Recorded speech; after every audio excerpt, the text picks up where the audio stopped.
Welcome back to Fox and Friends. A national biometric ID card is at the center of a new bipartisan immigration plan. Sounds like something out of the future.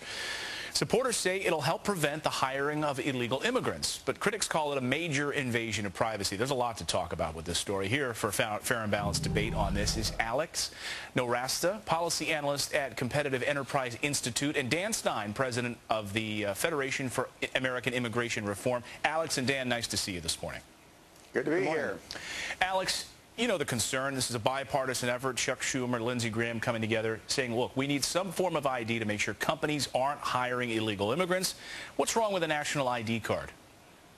Well, the problem is, first and foremost, that it won't even work to cut down on illegal immigration. The E-Verify system in place right now, which tries to do that, fails 54% of the time to identify undocumented immigrants. Now, the nationalized ID that's being proposed, which includes retinal scans for Americans, fingerprints, vein mapping, and facial mapping, won't even cut down on any of that because illegal immigrants operate in a black market. All this will do is put more burdens on American businesses and American consumers and American workers. Dan, do you buy that? Wow, Clayton, I think my earpiece must be malfunctioning because I thought I heard him say retinal scans and all that. I mean, that's a bunch of paranoid, sort of conspiracy-oriented nonsense from an organization, the Competitive Enterprise Institute, that supports amnesty, supports uncontrolled immigration, open borders. That's not true either. What we need is a document. Well, you'll get your time. What we need is a document ultimately that can help us secure our citizenship and verify our right to work in the country. We made a lot of progress. E-Verify is a program that's working, needs to be expanded nationally. Only a few fringe loonies don't support E-Verify. And then we've made some major progress with Real ID, securing driver's licenses. Alex, I can't get into this building. Let me go off of what Dan is just saying there. Alex, I can't. I mean, we're all using Dan, these hold all on a the second. time. Let me bring in Alex again. I can't get into this building without my security card.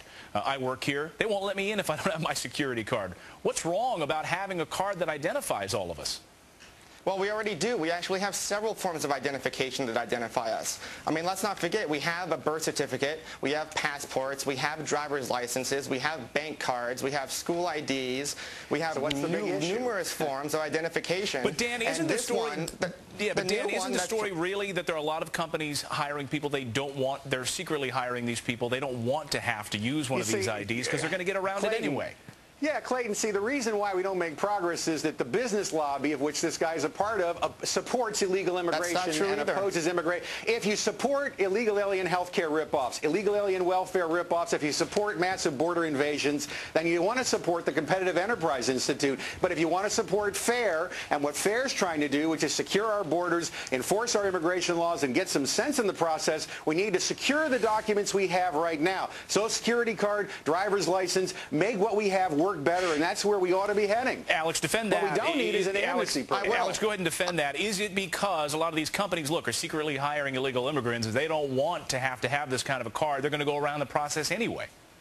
Yeah. Well, you know, quite frankly, I wouldn't believe Mr. Stein. He's the head of a radical left-wing environmentalist organization founded by population control advocates. But that's besides the point. The point is that this system will not work and is a fundamental invasion of our rights. That's why every single time that this system is proposed, it is shot down by legislation. When Ronald Reagan was first confronted by this, he said sarcastically, why don't we just brand all the babies at birth? And unfortunately, a nationalized ID like this with biometric information is a sort of information branding. We got to leave it there, guys. You saw it on your screen. Are not interested in. Let me just say, we're out of time, unfortunately. We can only advance the debate with it is fundamentally criminal to force this on Americans. Put that back up on the screen at the bottom there. The email address, who's right? That's the question we're asking. We'll let our viewers decide. They can email us, let us know. friends@foxnews.com. Dan and Alex, thanks for an interesting debate this morning. Appreciate it. Thanks for having us. Coming up on the show.